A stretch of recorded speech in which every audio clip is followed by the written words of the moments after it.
Hey listener, welcome to the Comic Relief Podcast. Hope you survived the experience. The Comic Relief Podcast is an unscripted discussion about the pop culture surrounding comic books with your hosts, Uncanny Thomas Logue and Mighty Michael Miranda. Hello viewer, you're watching a special video that I thought I would try to do to make more use of our YouTube channel for the Comic Relief Podcast.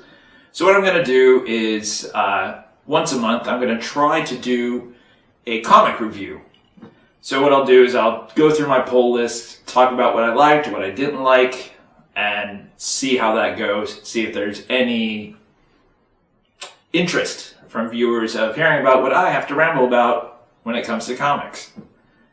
As if you don't get that enough from our podcast. And if you don't know, our podcast is at www.comicreliefpodcast.com.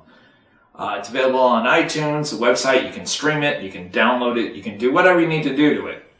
Just listen to it, tell your friends, tell your family, tell the family dog, whoever.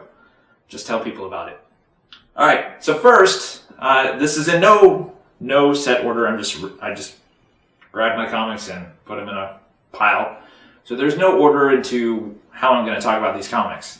So first, we're going to go with Wonder Woman. Wonder Woman issue 49. I have to say, when the original Wonder Woman first came out in the New 52, I was not very keen on the art. I thought it was kind of flat, kind of not very three-dimensional looking. It just didn't appeal to me. But around the 10th or 11th issue, I decided I'm going to give it a try. So I went back, got all the issues, read it, and I was blown away by how good it was. The story was fabulous. The story is so well written, so well thought out, that the art actually complements the story. So I was able to do away with what I normally perceive to be an art style that's not my style. So when Meredith Finch and I believe David Finch took over, I was admittedly worried because I was enjoying the series, and so now we're about to get not just a different writer, but a different artist on the book. And I wasn't very familiar with either one of these new folks joining the Wonder Woman book. I have to say, what they've done is they've respected the previous story and carried on the story. So a lot of times when you get a different creative team, especially a different writer, they kind of disregard what may have happened before and just take their own spin on something. These two have not done that. They've actually respected the story, the same characters are in the story, and they're progressing that story while giving their own spin. You can tell that they're doing a little bit of their own stuff, but they're definitely keeping the roots to what has already happened in the Wonder Woman series. The story is fantastic. The art is amazing. So I would highly recommend picking up Wonder Woman. It's definitely a good book. This is issue 49. We're about to hit the big 50. Curious if they're going to do something big with it. But definitely pick up Wonder Woman. Excellent book. Next down the line, we have Spider-Man 2099. So, back in the day, when the 2099 universe first started, Spider-Man 2099 was probably one of my favorite books to come out of that series. It was a really good story, really well developed, great character development. And it's no surprise, I didn't realize it back then, because back then I was just reading comics to read comics. I wasn't very aware of artists or writers, but it was written by Peter David for the most part, and that says everything. Because now I understand and respect these writers and artists far more than I did when I was just a little teenage kid. And Peter David really knows how to tell a really, really good story. He focuses on characters and makes them come alive. I definitely realized that when he did his run of the original X Factor, the second half of it, and he really brought to focus all these characters. It wasn't just like, oh, villain of the month shows up, fight. No, he actually said, I'm going to take these characters and really make them believable. And with Spider-Man 2099 in the original series, he did that. And now we have Spider-Man 29 in the regular Marvel Universe. Normally, I'm not a big fan of time-displaced characters. I've made a point of that in just about, I think, every podcast episode we've done. I complain about Cable, I complain about Rachel, but then there's always the exception. I'm a fan of Bishop. I really, really like Bishop. Spider-Man 2099 in the regular Marvel Universe, I don't mind. So the thing is, this series had originally come into the Marvel Universe fairly recently and ran for a while. Then just about every single Marvel title got rebooted to a number 1. So this got restarted with a number 1.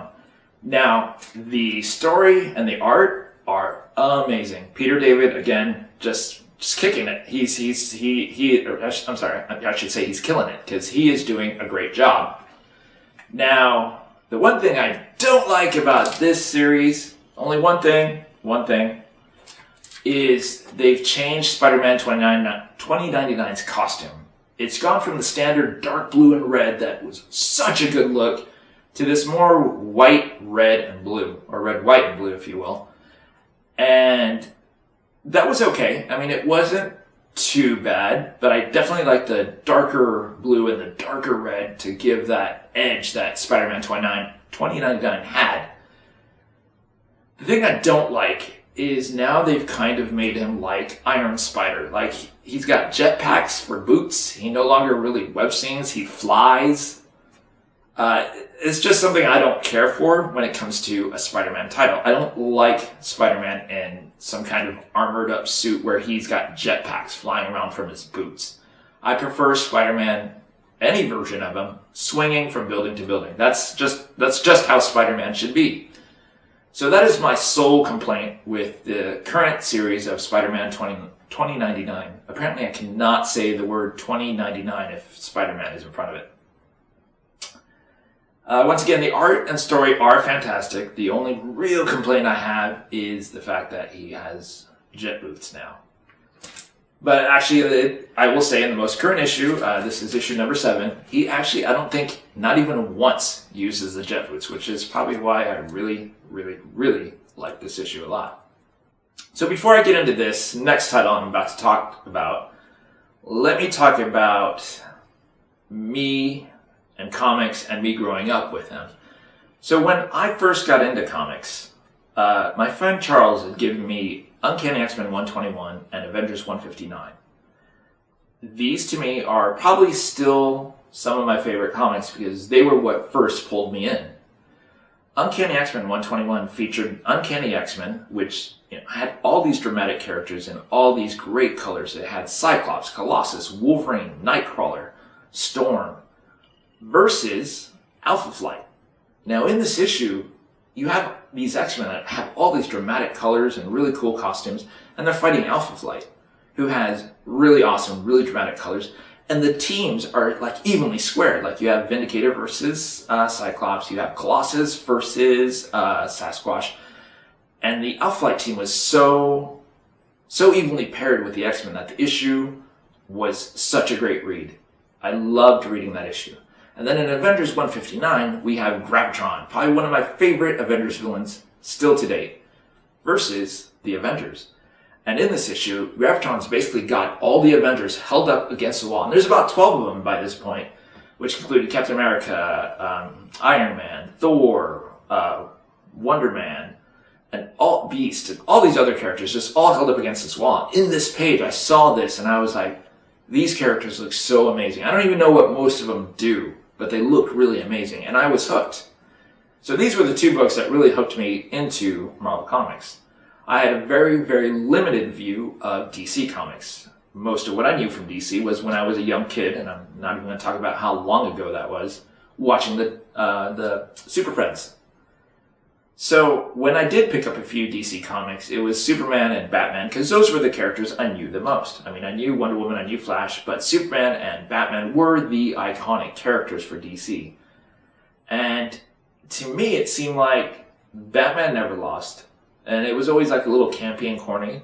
And Superman never lost. I mean, he had one weakness, which is this little green stone of kryptonite, which is from some far distant planet. Who has that, except for Lex Luthor, who apparently has a lifetime supply at LexCorp?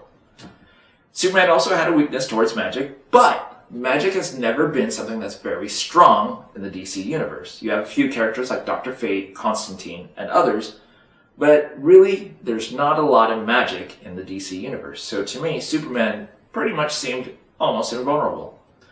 as a teenager, I wanted someone who struggled. And this is why I think I associated with the X-Men so much, is they were different. They were not liked. And, as a nerd, it's kind of how you are. You're just a kid who's not always liked. I mean, these days, nerds are completely accepted. Almost everyone acknowledges they read comics. But back in the day, it was pretty much frowned upon by everyone else in school. You had to read comics in secrecy, like in a closet. Because of that, I never really got into DC. I did pick up a few issues of Aquaman here and there because I actually really liked Aquaman. Before, not the new 52, but they did a series called 52 where there was a new 52 comic every week. Before that, I was collecting Aquaman, Teen Titans, Outsiders, and I really liked these books. Oh, and Hawkman.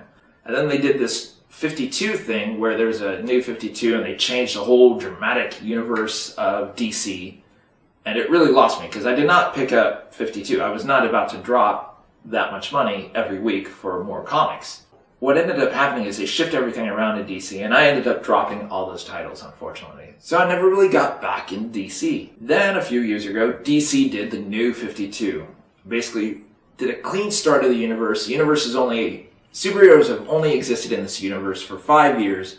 Everything's pretty much brand new. This was a perfect opportunity for me to pick up DC Comics and get into the DC universe. I almost collected every single new 52 title that came out when it was initially launched because this was the opportunity for me as a reader to discover the new 52 and not feel like there's a bunch of continuity I don't know about or I don't understand.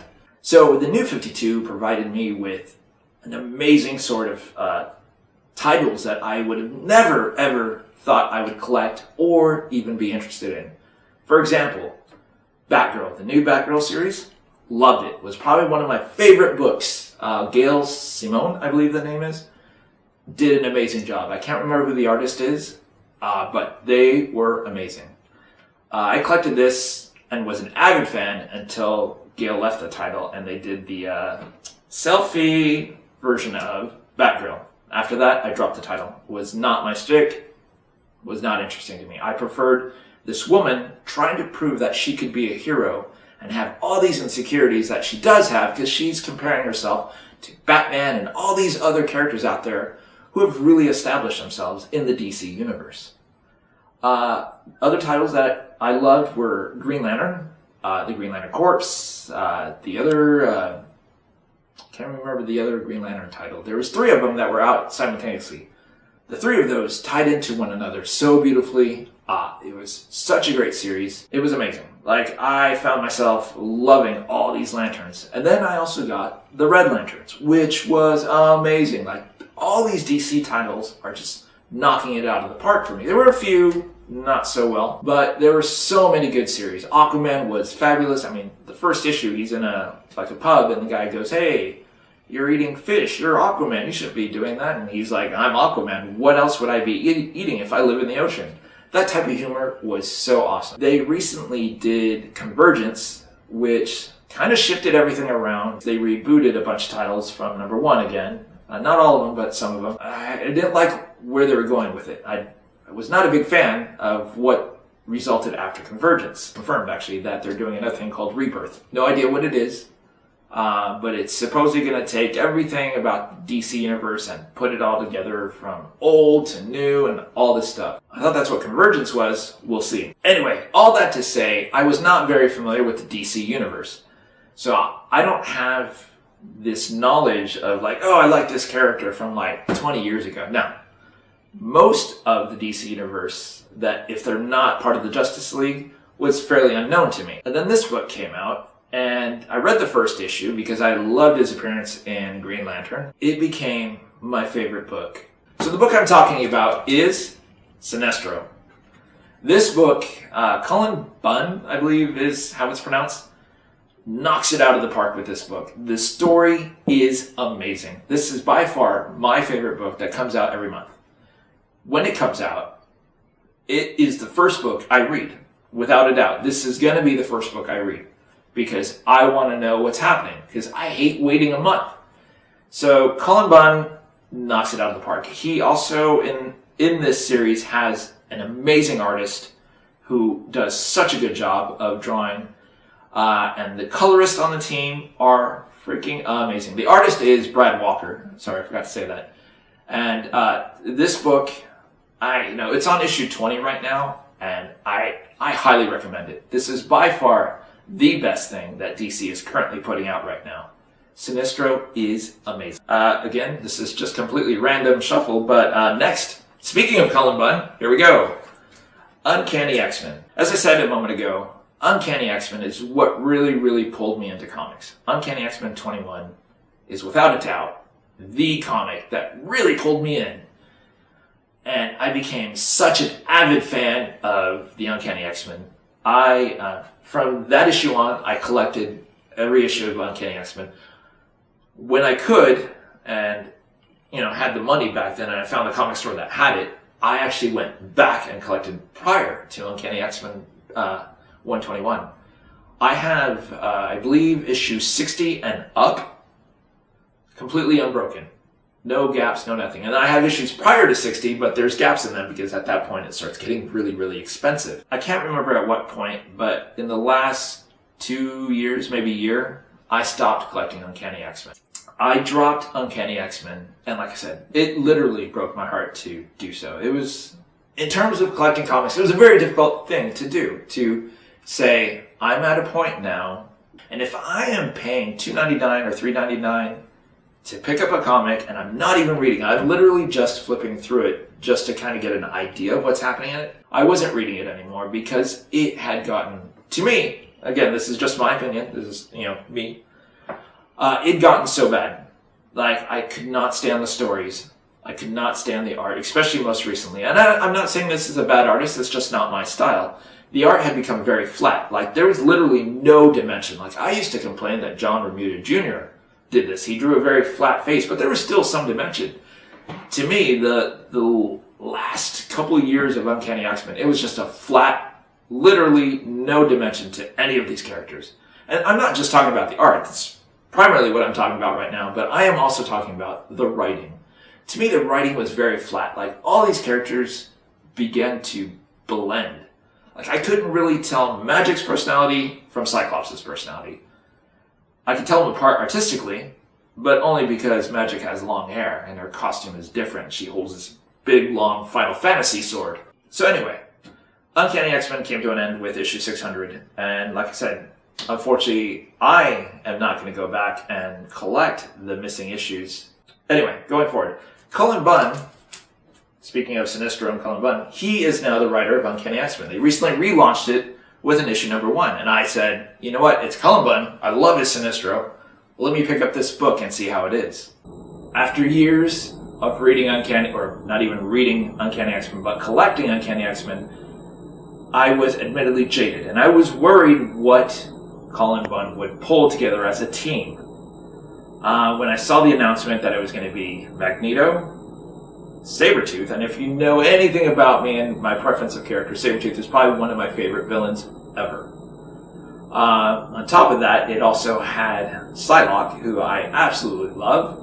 It had M, who was probably one of the better characters from the most recent X-Factor series that Peter David did. And it also had Archangel, which who does not like Archangel? But it also had someone that I am in love with, if you will, Mystique. Absolutely amazing character, beautiful, lethal, deadly. How could this team go wrong? Especially in the hands of Cullen Bunn. So I picked up the first issue with very high hopes that it was going to be awesome. And I was not disappointed. Cullen Bunn delivered perfectly with this book. Perfectly. He has shown that he knows how to write characters very well. He knows how to give them that edge.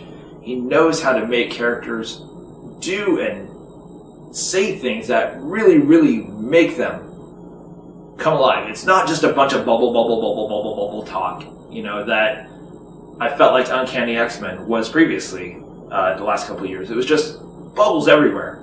And I think they're trying too hard to make these comics into a book.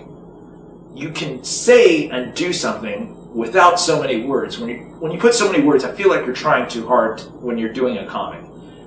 You need to be able to focus and hone your writing to get your point across without having so many bubbles that it covers up all the art in the book. At that point, you should just be writing a novel, not writing a comic.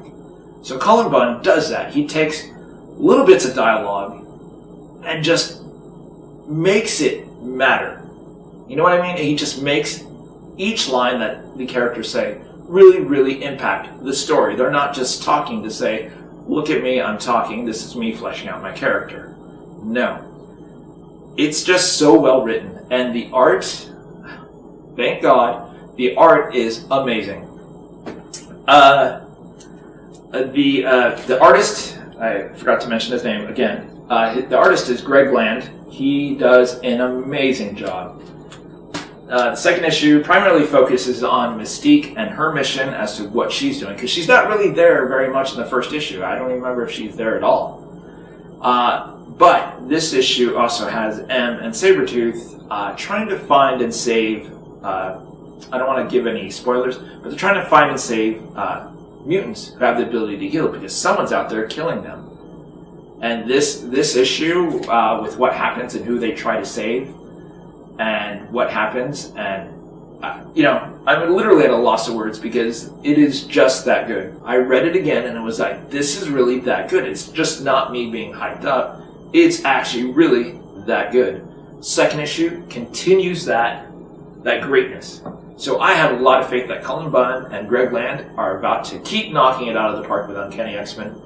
So if you, like me, at one point gave up on Uncanny X-Men because it just wasn't there, while this may not be the Cyclops, Wolverine, Storm, Colossus type of Uncanny X-Men that you would traditionally think of, this is definitely a book that you should be reading. This book is great. Next on the list here that just randomly pulled, we have He-Man and the Eternity War. I'm going to give away part of my age, but I grew up on the He-Man cartoons, the original cartoons. They've done a reboot of it and stuff like that. I grew up on the original, where I don't know how they couldn't figure out Prince Adam was He-Man. Kind of like how they can't figure out Clark Kent is Superman. Gets a little tan and that makes him He-Man. The He-Man comics, there was the He-Man and the Masters of the Universe before this, before the Eternity War. It's written, there's been a couple. They actually had a limited series first and then they did another one. But it's been Dan Abnett who has been writing the majority of He-Man and the Masters of the Universe and He-Man Eternity War. Dan Abnett is an amazing writer. I first really learned about Dan Abnett in the Guardians of the Galaxy series that he wrote, which the Guardians of the Galaxy movie is based off of. He is a great writer when it comes to characters, just like Cullen Bunn. He does it differently, but he is a great writer when it comes to writing out characters. And it's obvious because the Guardians of the Galaxy movie is based off his comic, and look how well that movie was done and how well it's been received. Dan Abnett's written a couple of other titles that I really, really liked. There was a series called Heroes for Hire. There's been a couple of them, but he also had a part of that. And then he did a Villains for Hire, which was just a limited series. I think it lasted 6 issues. And it was fantastic. He took all these villains and gave them like a real sense of personality, including probably another one of my favorites, Tiger Shark. He is a fantastic writer, and what he did with He-Man and the Masters of the Universe was amazing. He-Man, the Eternity War, only lasted 15 issues. This is the 15th issue. It's amazing what he does. Like, he really pulls together the He-Man universe and makes it not the campy cartoon that I'm used to, but a fantastic story with complex characters, complex stories, but not too complex where you're not sure what's happening. They're just right. And this final issue of He-Man, the Eternity War, let me tell you, the last panel alone is worth reading this whole series for, just so you get the build-up to the last panel. I'm not going to spoil it, but let me just say, it is really, really, really well done. Next down the line, probably DC's biggest flagship, other than Batman or Superman, we have the Justice League. So when the series started with the New 52, I really, really enjoyed it. For the most part, it's just been a great series of all these main big characters in the same title, doing an amazing job interacting with one another. But I will say the last couple issues with the, is it pronounced Dark Side or Dark Seed? I would say Seed because it's E-I-D. I'm not even 100% sure. I think it's the Dark Seed. So it's been the Dark Seed War, which is this issue with issue 48. It's on part 8. Now, to me, this has been going on a little too long, like maybe about 5 issues too long. But that's just me. The art is fantastic. The story's still good, but I'm kind of done reading about this storyline. I would like it to just basically come to a conclusion. But I have a feeling, since this is part 8 and it's issue 48, I have a feeling that it's going to conclude with issue 50, because 49 will be part 9 and 50 will be part 10. At the end of this issue, though, it looks like there's actually going to be a Dark Seed issue number 1. I don't know if it's a one-shot. I don't know if it's like 2 or 3 issues. I don't know if it's going to go in conjunction with Justice League. It feels like they're really dragging this story out, to me. The rest of the series has been great. I just feel like the Dark Seed War has dragged on just a little too long. Next we have Superman Wonder Woman. So this has been a good comic for the most part until recently. I don't know why that's my big complaint lately. They've been crossing over this title along with Action Comics, Superman, and all these other titles. Now the problem is I collect Superman and I like Superman, but I do not collect Action Comics. So when I picked up this issue, I was completely lost as to what was happening. So I literally read this issue with no idea what's happening. It kind of feels like when you get a comic and then you realize after you've read it, hey, I'm missing the issue beforehand, and it kind of ruins everything. So this issue to me was disappointing. And again, it's disappointing because I didn't understand what was happening. It could be a good story, but I don't know how it got to this point.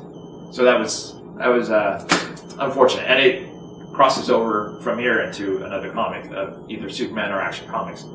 So Superman is probably going to be disappointing when I get it because it's going to be crisscrossing with all these titles. Next we have The Flash. Now, the last couple issues of The Flash have been amazing. The art is great. The story has been fantastic. I'm a fan of the Rogues.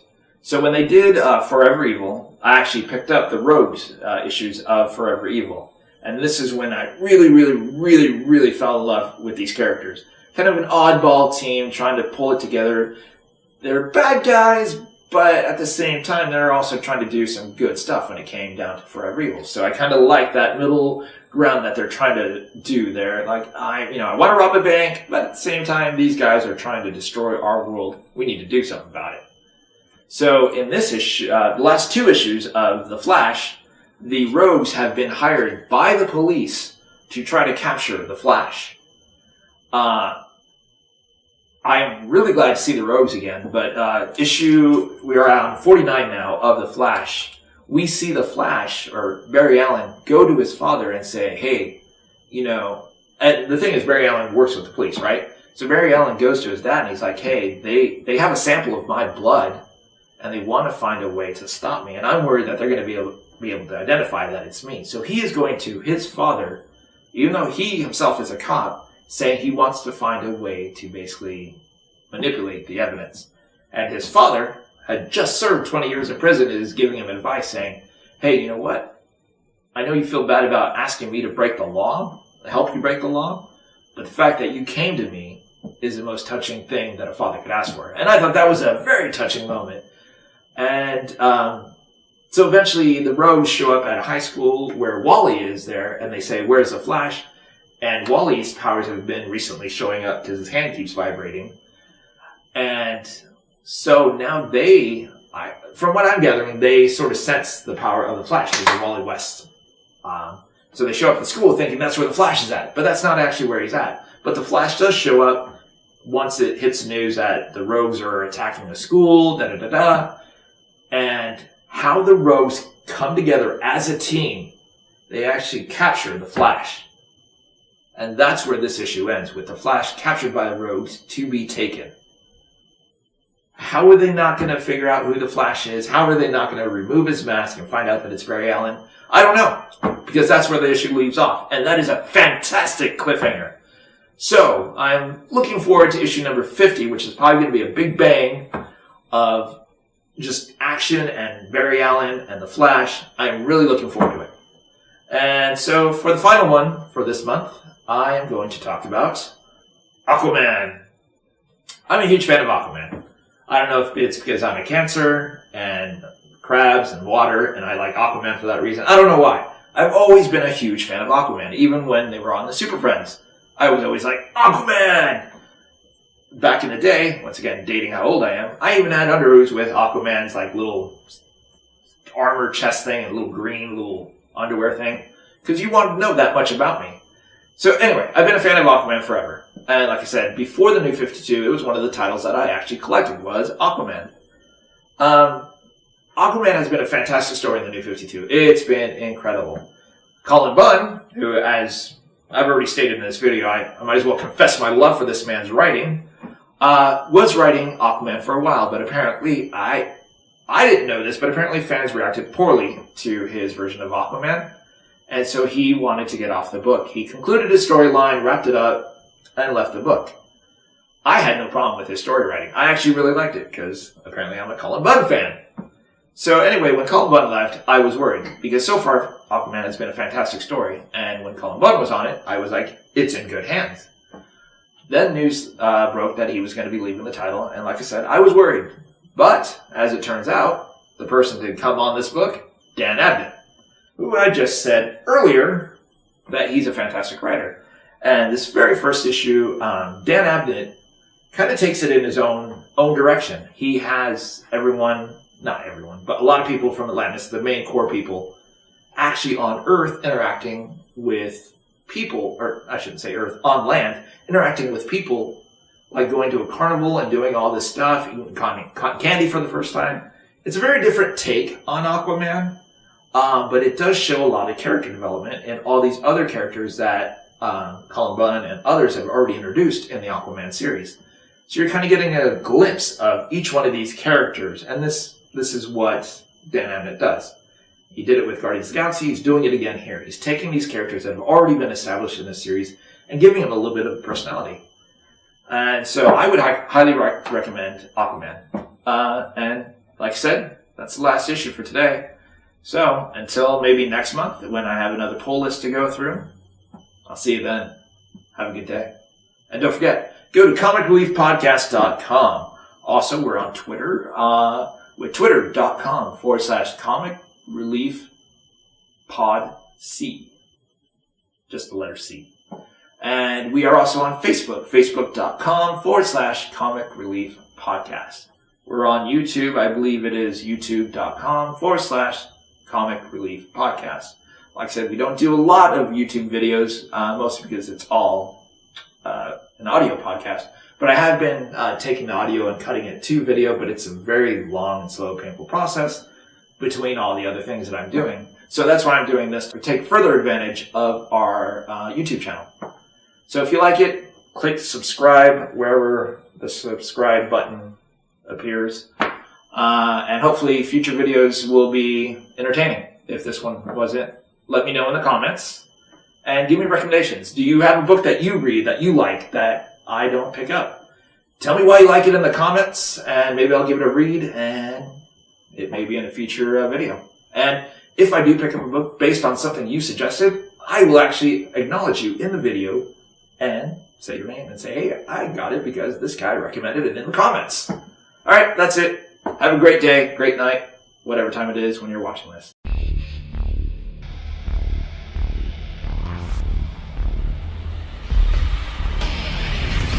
Thank you for listening to the Comic Relief Podcast. We'll hope you join us next time as we continue to discuss all things comic book related. And until then, make mine Marvel And DC. and independent.